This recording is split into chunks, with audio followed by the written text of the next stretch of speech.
सुत्न सकेन भने यसको अर्थ के त भन्नाले तपाईलाई सुताउने केमिकल के भने त्यसलाई मैले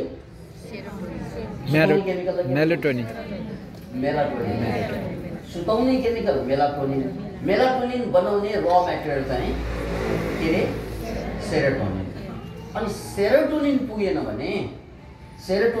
भने अब तपाईँ सुत्न सक्दैन। सेरोटोनिन पुगेन भने मेलाटोनिन बन्दैन, सुत्न सकेन। सेरोटोनिन पुगेन भने मनमा दुःख मात्रै हुन्छ।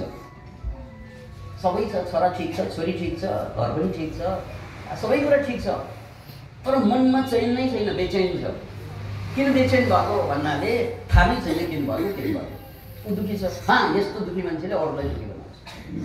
यसरी कसैले तपाईँलाई दुःखी बनाइरहेको छ भने यो मान्छेलाई झ्यापझुप समातेर एकचोटि ब्लड टेस्ट गराउनुपर्छ। ब्लड टेस्ट गराउनै पर्छ, किनकि उसको ब्लडमा सेरोटोनिन केमिकल पुगेन क्या, त्यस कारण ऊ दुःखी छ। डिप्रेसनवालाको त त्यस्तै हुन्छ। अनि सेरोटोनिन नपुग्दा पनि दुःखी हुन्छ। अनि सेरोटोनिन केबाट बन्छ भन्ने कुरा अहिले प्रश्नवश छ भनिहाल्ने। सबभन्दा सेफ साइड तपाईँहरूमध्ये कसैलाई चाहिँ अनिद्राको समस्या छ भने के प्रायलाई हुन्छ अचेल फर्सीको बियाँ खानुहोस्। सिम्पल कुरा भनेको, अरू धेरै कुराहरू छन्। फर्सीको बियाँ सुत्न अगाडि 1 मुठी फर्सीको बियाँ, अनि धेरै चिजको बियाँ खानु मिल्छ। फर्सीको भयो, सनफ्लावरको बियाँ भयो, तिलै पनि खानु मिल्छ त्यसमा मिसाएर, तर मूल खानुपर्ने फर्सीको बियाँ। त्यो फर्सीको बियाँ 1 मुठी तपाईँले खानुभयो मजाले चपाएर सुत्न अगाडि, त्यसमा ट्रिप्टोफेन भन्ने एमिनो एसिड हुन्छ।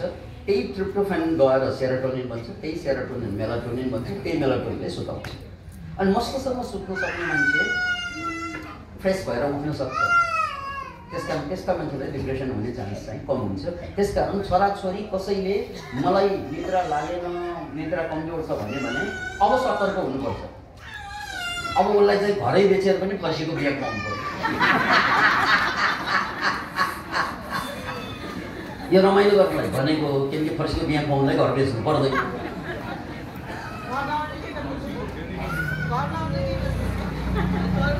घर नभएकोले जमिन बेच्ने,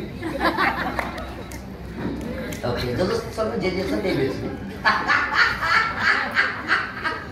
जे बेचे पनि भयो नि। तर फर्सीको बिहा चाहियो। फर्सीको